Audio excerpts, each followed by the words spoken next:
We're on your side tonight with purchases that are hard to resist. I'm talking about those items you see advertised all over your social media feed.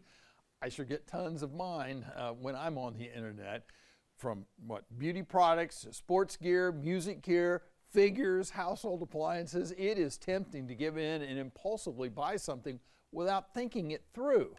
In the past year, Americans spent $71 billion buying products they saw on social media. The average impulse buyer spent about $754 on those impulse purchases. Ted Rossman with Bankrate.com says some groups are even higher. Millennials spending on average about $1,000.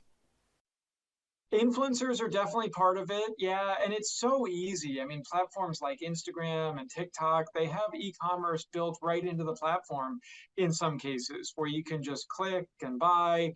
Sometimes, though, it's our friends and family that are pressuring us, whether they know it or not.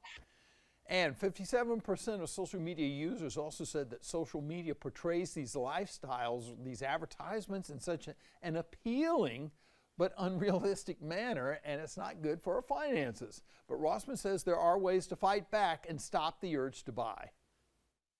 I like the idea of instituting a waiting period. Sleep on it, maybe have a 24-hour rule, come back to it with fresh eyes the next day. You may find that you didn't want or need that in the first place. Now, good advice.